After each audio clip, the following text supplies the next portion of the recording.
రండి నా YouTube family.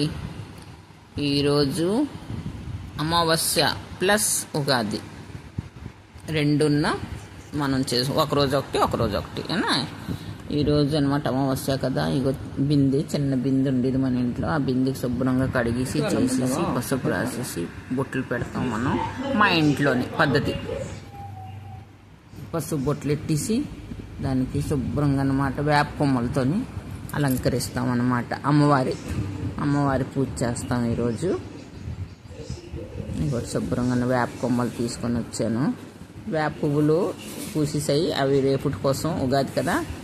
ఈరోజు అనమాట వేప కొమ్మలు శుభ్రంగా కడిగేసి ఈ బిందెలోనమాట శుభ్రంగా స్వచ్ఛమైన నీళ్ళు వేసేసి పోసేసి దాంట్లోనమాట కొంచెం పసుపు వేసేసి ఈ వేప కొమ్మలు దాని మీద పెట్టేసి ఒక పువ్వు, మందారం పువ్వు దొరికితే చాలా మంచిది. ఇంట్లో మందార పువ్వు చెట్టు ఉంది కదా, మనకు మందార పువ్వు దొరికింది.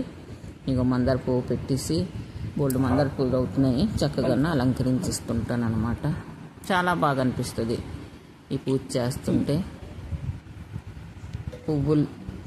బోల్డ్ పువ్వులు దొరుకుతాయి. ఇంకోటి శుభ్రంగా మనకి అమ్మవారి ప్రతిమ లేదనుకోండి, అయితే దానికి ఏడ్ చేస్తుంటే గోడకు అనమాట పసుపు రాసేసి 3 బొట్లు పెట్టేసి అదే అమ్మవారు ముందు నుంచి మా అత్తగారు అది చేసేవారు. అదే నాకు ఫాలో అయిపోతున్నాను నేను. అదే అనమాట చేస్తుంటాను. ఒక పేట మీద అనమాట జాకెట్ మొక్క పరిచేసి దానికి అలంకరించేసుకుంటాను. నిన్న పువ్వులు ఈ బిందె అక్కడ పెట్టేసి ఇంకోటి పువ్వు పెట్టేసి అక్కడ అలంకరించిస్తానమాట. ఈరోజు మేము పులగం చేస్తాము, ఇంకా బెల్లం అట్లు పోస్తాం అన్నమాట.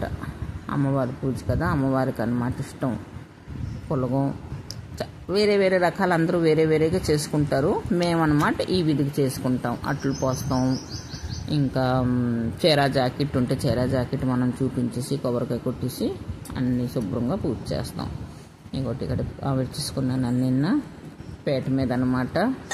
రవికి ఒకటి పరిచేసి దానికి శుభ్రంగా పువ్వులతోని అలంకరించాను అనమాట. చూడండి మన తెలుగు పూజలు ఎంత మంచిగా ఉంటాయో. ఇంకోటి పులగం, అరటిపండు, అట్లు ఈ అనమాట. ఈ ముర్రాటి నీళ్ళు ఉంటాయి. ఈ నీళ్ళు అనమాట ఇప్పుడు తెల్లారి శుభ్రంగా పూజ చేసేసి సాయంత్రం అనమాట వేప చెట్టుకి మనం వేసిస్తాం అనమాట. ఇక్కడ అమ్మవారి కోవిలు ఎక్కడా దగ్గరలో లేదు, నేను తీసుకెళ్ళేసి వేప చెట్టుకే వేసిస్తాను నీళ్ళు. మా ఊర్లోని కూడాను అలాగే ఉండేది అక్కడ. ఇప్పుడు ఇక్కడ నేను చేస్తున్నాను కాబట్టి ఇక్కడ మరి లేనట్టున్నది. కొత్త చీర కొనుక్కున్నాను. కొత్త చీర పెట్టేసి శుభ్రంగా పూజ చేశాను. ముందు రోజు పూజ అయింది, ముగ్గేసాను చిన్నది. రెండో రోజు ఉగాది కదా, ఆ ఉగాది ముగ్గేసాను చిన్నది. ఇదిగోటి చిన్నది ఉగాది. హ్యాపీ ఉగాది అనేసి మీ అందరికీ హ్యాపీ ఉగాది. ఉగాది పండుగ అనేసి ముందు రోజే అనమాట ఆవర్చుకున్నాను నిన్న ఈ పూజ కోసం అనేసి. ముగ్గులు కూడా వేసేసాను శుభ్రంగాను. మన తెలుగులో చాలా పూజలు అవుతాయి. ఇదిగోటి మామిడికాయలు దొరికాయి. ఉగాదికి మామిడి పచ్చడి మెయిన్ కదా. మన ఇంటి లైన్లోనే మామిడికాయ చెట్టు ఉన్నది. వాళ్ళు మనకి 3 మామిడికాయలు పంపించారు, మళ్ళీ ఇచ్చారు 2. ఇంకొక ఆమె కూడా ఇచ్చింది. అంటే మనం కొనుక్కోక్కర్లేకపోయింది. మామిడికాయ పచ్చడి చేసేసి ఉగాది రోజు అనమాట.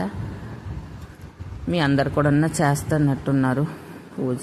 ఇంకోటి శుభ్రంగానే నేను మామిడి పట్టు చేసి నైవేద్యం పట్టినప్పుడు అనమాట దేవుడికి చూపించకూడదు అనేసి నేను శుభ్రంగా అమర్చుకున్నాను. దేవుడి దగ్గర అనమాట అన్ని నైవేద్యం గట్రా పెట్టేసి ఒబ్బట్లు చేశాను, పరవన్నం చేశాను. మామిడి పచ్చడి మెయిన్. మామిడి పచ్చడి పళ్ళు ఫలాలతో దేవుడికి నాకు వచ్చిన విధంగా అనమాట. నేను ఇంతకు ముందు కూడా వీడియోలో మీకు చూపించాను నా రోజు పూజ. ఇవాళ కొంచెం ఎక్కువ అయింది. పులిహారం చేసేసి దేవుడికి పెట్టేసి శుభ్రంగా పూజ చేసుకున్నాను అనమాట. మనసు తృప్తి అనిపిస్తుంది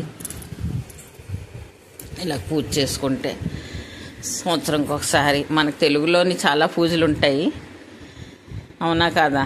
మీ అందరు కూడా చేస్తున్నారు కావాలా. తెలుగులోకి చాలా పూజ, నెలకు ఒక పూజ వస్తుంది. అన్నీ కొంచెం చేస్తే మనకి మనసు తృప్తి అనిపిస్తుంది అనమాట. ఇంకోటి అన్నీ చేసేసుకొని అన్నీ ఆవుడ్చుకొని దేవుడి దగ్గర చేశాను మీ అందరికీ ఉగాది